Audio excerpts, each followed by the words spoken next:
రాజమాతాదేవి గారికి హృదయపూర్వక నమస్కారాలు తెలియజేసుకుంటూ ఈనాటి మిగతా కార్యక్రమాన్ని కొనసాగిస్తున్నాం. 1950 జనవరి 26వ తేదీన రాజ్యాంగాన్ని మనల్ని పరిపాలించుకోవడానికి ఒక రాజ్యాంగాన్ని ఏర్పరచుకుని ఆ రాజ్యాంగాన్ని అమలు చేసిన రోజుకి గుర్తుగా, అలాగే పూర్తి స్వరాజ్యం కావాలని 1930లో నేషనల్ కాంగ్రెస్ తీర్మానం చేసిన విధంగా ఈరోజు మనం ఈ గణతంత్ర దినోత్సవాన్ని మాతృశ్రీ గారి ఆశీస్సులతో ఎంతో ఘనంగా నిర్వహించుకుంటున్నాం. ఇప్పుడు అతిథుల ఉపన్యాసం అయిన తర్వాత విద్యార్థులు వచ్చే సాంస్కృతిక కార్యక్రమాలు ఉంటాయి.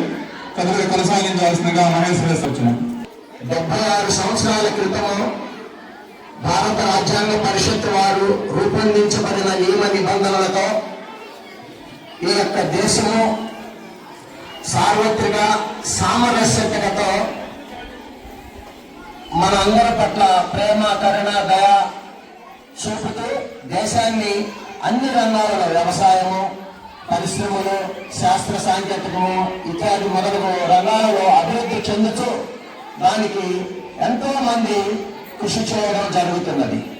ఈ విధంగా మనది సామరస్యపూర్వకంగా ఉంటూ శాంతి దేశంగా కూడా ఈ రోజు మనం చూస్తున్న ప్రపంచంలో ఎక్కడ చూసినా అల్లకల్లోలాలు, కానీ ఒక భారతదేశంలో ఒక ప్రశాంతతను మనం కలిగి ఉన్నాం. దానికి కారణము మన అమ్మగారు లాంటి వారి భూ పరంపరలో భాగంగా అమ్మ ఆశీస్సులతో, అనుగ్రహంతో, ఆధ్యాత్మికంగా మనము ఇంకా మంచి జ్ఞాన శక్తితో ముందుకు వెళ్ళడానికి అవకాశం ఉంటుంది. కావున అటువంటి అమ్మగారు ఆశీస్సులు మనకు నిరంతరం ఎప్పుడూ ఉంటూ, అమ్మగారు అనుగ్రహంతో నిరంతరము మనం దేశాభివృద్ధికి కృషి చేస్తూ, ఈ యొక్క రావూరులో కూడా మన పాఠశాల అభివృద్ధికి అందరూ కృషి చేస్తూ జై భారత్ మాతాకు, సద్గురు శ్రీ రాజమాతాదేవికి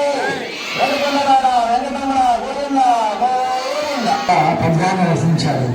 వేద ముఖులతోడ వేద ఘోషలతోడ వెలసలునట్టుగా వేద భూమి రతనారాశనం రమణీయ శోభతు నీవు మనమొకటి కొలిచే దేవతలందరూ ఉన్న తల్లి భారతే మనమొకటి.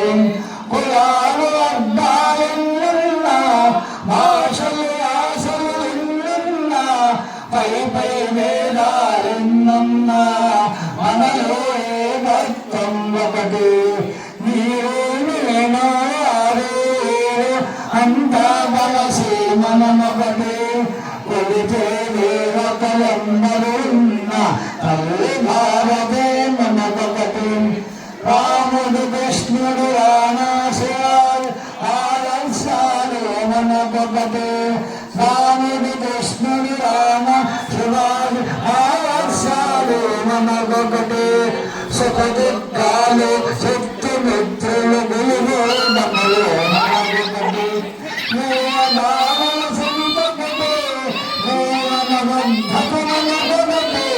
మనసారాచ ప్రియారే మనుల దేశ భక్తులు మనమొకటి నీవు నేను వారు ఉన్న తల్లి భారతి మనమొకటి మట్టిని చెట్టుని నీటిని గోవం తైలము చూసే చూపొకటి పూరే భారత్ సరల్ మరల్ పేదన్నాళ్ళ భూమొకటి శ్రద్ధావత కనగని సరగై భారత సంస్కృతి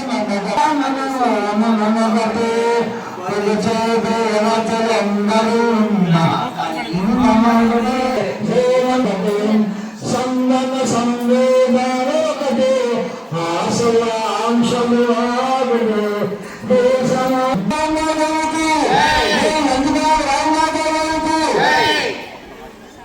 సద్గురు శ్రీ రాజమాతాదేవికి జై. శ్రీ సద్గురు రాజమాతాదేవి పాదపద్మములకు ప్రణామములు. ఈరోజు మనము 77వ గణతంత్ర దినోత్సవం జరుపుకుంటున్నాం. ముఖ్యంగా గణతంత్ర దినోత్సవానికి స్వాతంత్ర దినోత్సవానికి 2 తేడాలు ఉన్నాయి. స్వాతంత్ర దినోత్సవం అప్పుడు మన జెండాను కింది నుంచి పైకి లాగి ఎగరేస్తాం. అంటే దాని అర్థము మనకి స్వాతంత్రము బ్రిటిష్ వాళ్ళ పరిపాలన నుంచి మనకు స్వాతంత్రం లభించింది కాబట్టి మనం స్వేచ్ఛా వాయువులు పీల్చుకుంటున్నాం. అందుకే మన జెండా స్వేచ్ఛగా పైకి పోతుంది అని దాని భావం. గణతంత్ర దినోత్సవం అప్పుడు జెండాను పైనే కట్టి అక్కడి నుంచి ఎగరేస్తాం.